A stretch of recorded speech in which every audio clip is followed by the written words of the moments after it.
Media asing tiba-tiba sorot tajam Prabowo Gibran, kenapa lagi? Dikutip dari demokrasi.id Kamis, tanggal 15 Februari tahun 2024. Indonesia menyelenggarakan pemilihan terhadap presiden serta anggota-anggota parlemen pada Rabu, tanggal 14 Februari. Sejauh ini penghitungan masih terus dilakukan Komisi Pemilihan Umum, KPU. Hingga Kamis, tanggal 15 Februari tahun 2024, penghitungan suara resmi masih terus berlangsung di KPU. Sejauh ini, pasangan Prabowo Gibran unggul dengan perolehan suara 56,11%. Pasangan Anies Muhaimin berada di posisi kedua dengan perolehan suara 24,55%. Di belakang Anies dan Prabowo ada pasangan Ganjar Mahfud MD dengan perolehan 19,34%. Situasi ini pun dicermati media asing. Salah satunya adalah The Economist, yang menyoroti tajam jika Prabowo dan Gibran benar-benar menang sesuai penghitungan quick count sebenarnya. Media itu menulis artikel dengan judul, Who is Prabowo Subianto, Indonesia's Probable Next President.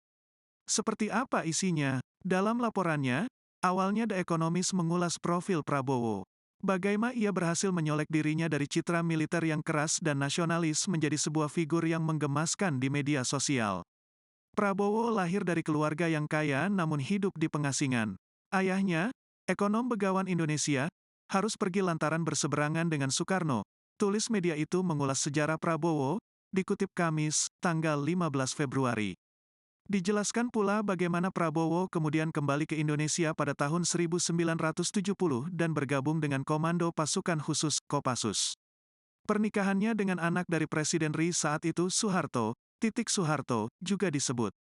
The Economist juga menjabarkan karirnya militernya, di mana ia diklaim melakukan pelanggaran hak asasi manusia, HAM, dalam perang di Timor Leste dan reformasi 1998.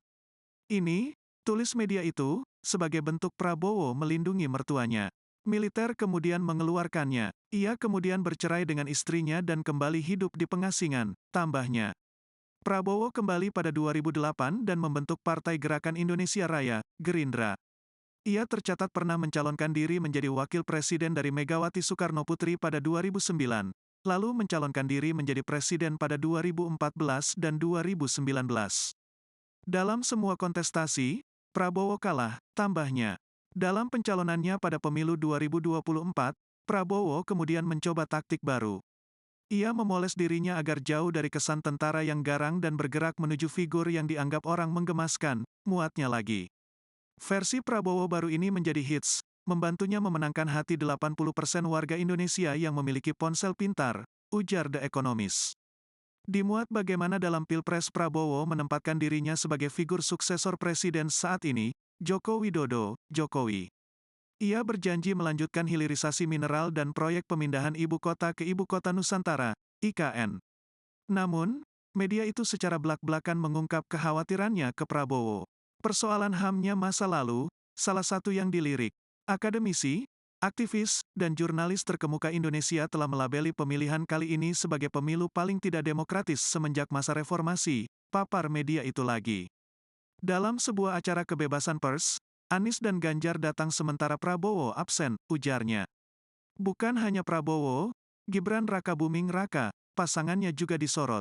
Gibran disebut sebagai merupakan putra Presiden Jokowi, di mana pencalonannya mengundang kontroversi lantaran adanya aturan baru yang dirombak via Mahkamah Konstitusi, MK.